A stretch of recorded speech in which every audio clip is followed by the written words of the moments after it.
Hello, friends. It's Michael Kostroff with some thoughts for you about this acting profession of ours. As most of you know, I recently co-authored a book about the protocols for being a stage actor, how to conduct yourself in the theater. There are also protocols of how to conduct yourself on set. And I'm not writing that book because, first of all, I don't want to write any more books. I've sworn off. And also, I honestly don't think I'm the most expert at this, believe it or not. I think that somebody else should write it because there are do's and don'ts. Actors typically get really freaked out about their first, second, third, fourth time on set, and they're so worried that they're going to do something wrong. So here are some things. Here's just a few things that I jotted down. Let's start with the positives. It's okay to let people know that you're new. There's this crazy idea that we have to front. We have to come on and like, oh yeah, I do this all the time, blah, blah. I don't know where that comes from. Maybe it's from this manic, constant self-promotion myth. But if you are, we'll have a qualification later. But if you go, hey guys, this is my first gig, my first TV gig, just tell me if I need to move. Most people that I've met on film sets love that. They'll be like, oh, great, congratulations. And especially the crew guys, the DP, the director of photography will be like, when that comes by, you want to move over there. And they like to help you. They like to take the new kid under their wing. I've had a couple of experiences where I met somebody who was doing their first TV gig, and I was thrilled. And it's like, whatever you need, ask me. There is no shame in being new. Everybody was at one point. Do let people do their jobs. We always want to be helpful, and it's hard, especially if you come from theater where we do everything ourselves. But if somebody asks to get you coffee and you want coffee, it's okay to let them get it. This is hard for me too, by the way. I don't like being coddled, but it's okay because that's part of their gig, and it's okay if wardrobe says, "Let me hold your jacket for you until we shoot." It's part of their job. They're also going to keep that jacket nice and clean. I have to resist the urge to help when they're putting the mic on me. I'm like, do you need anything from me? Like, no, just stand there. They don't need anything from you. Let people do their jobs.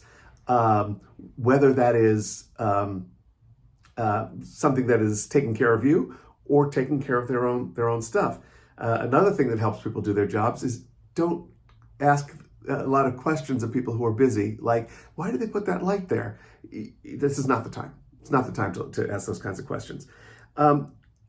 Take care of people. And this is a counterintuitive piece of advice, but it always helps me feel calmer if I think about the needs of the other people.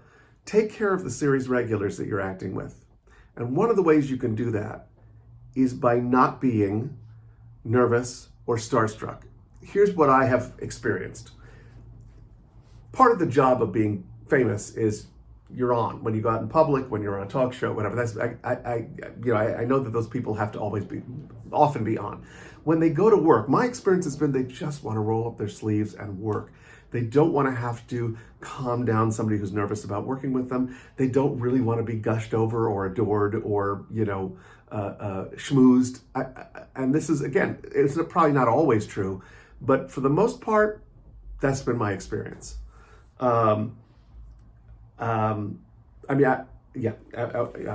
name drop. But take care of them by not putting your stuff on them. Now, remember I said there was a caveat with letting people know that you're new. What you can't be is needy and put your nervousness and all that on them and ask them to take care of you emotionally in that way. The way you saw the way that I enacted this, which was very self-possessed. It's like, guys, listen, it's my first gig, just so you know, so that I'm not going like this, because that's a lot to be around, and that's the thing to suppress and hide if it's going on for you. Don't take photos. You really can't take photos on set. Don't ask the stars for a selfie. It's like a big flag that says amateur, amateur, amateur.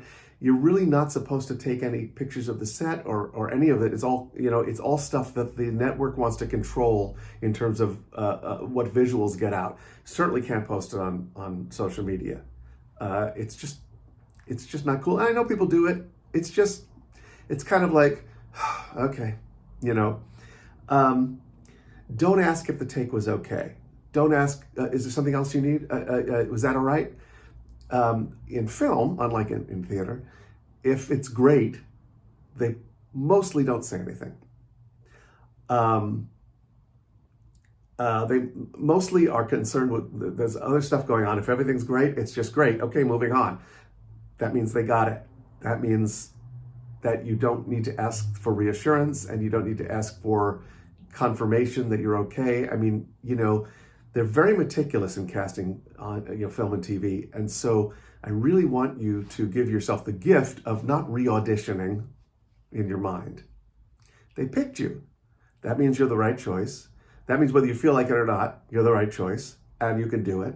And you don't get to go, oh, I hope I'm okay. No, you're okay by virtue of the fact that you're the person they want in that part. So don't put yourself through that. Don't re-audition. Do you know what I mean?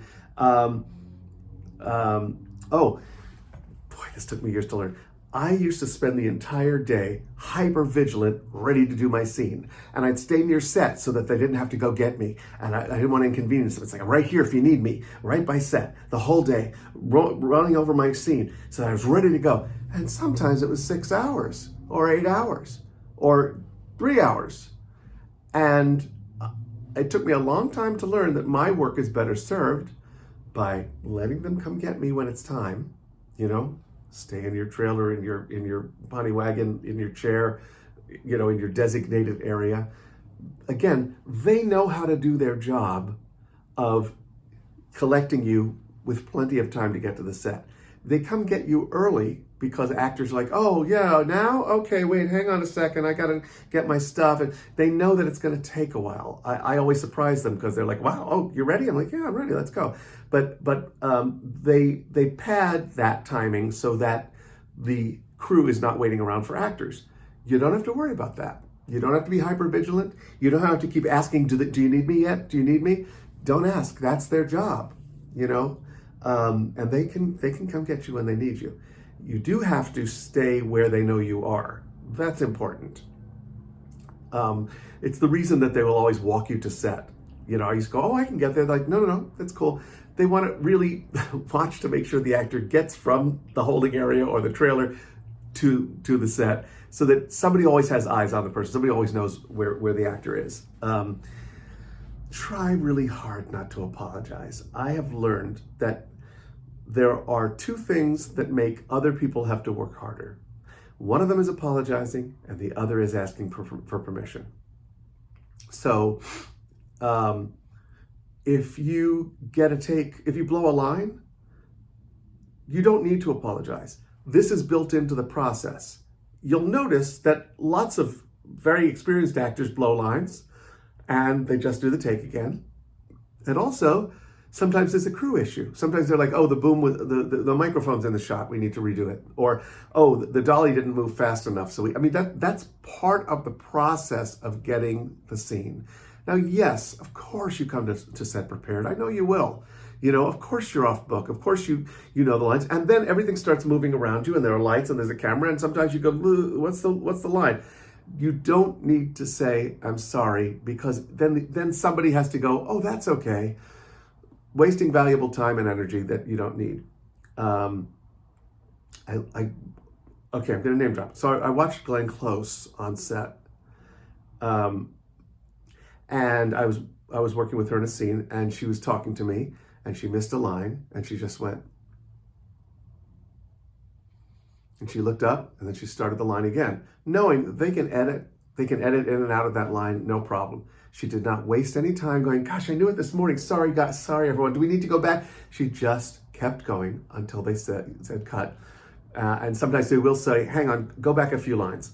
And that's fine too. But you don't need to apologize. You really don't. And don't make people take care of you, by which I mean, even if you're a wreck, that's the thing you got to hide. That's the part you do have to hide. You don't have to hide that you're new, but you do have to hide your neediness and insecurity because nobody needs that. It's a lot. It's a lot for people. You're doing fine. Here's the thing to remember that I think should put you at ease is that there are so many pieces of in this machine, so many cogs in the machine, so many pistons, so many things moving. You're just a tiny part of it. If you come to set thinking, oh my God, so much pressure on me, I've got to get this right, it's not on you. There's editing. There's so many things that make up your performance besides you. There's lighting, there's wardrobe, there's editing, there's music, there's the scene before and the scene after that provides context for your scene. It's not all on you. You're just a tiny little piece of the platter. You're just a tiny little wheel in the machine. And I don't mean that to diminish what you do, but what I mean is there's not all this enormous pressure on you, especially, if it's your first gig, chances are you got a couple of lines. It's not the be all and end all. And what I hope you'll do is I want you to be stubborn in your work on yourself until you enjoy this, because my God, there aren't that many days when we work. I want you to enjoy it. So that's why I'm like, don't put yourself through all this agony.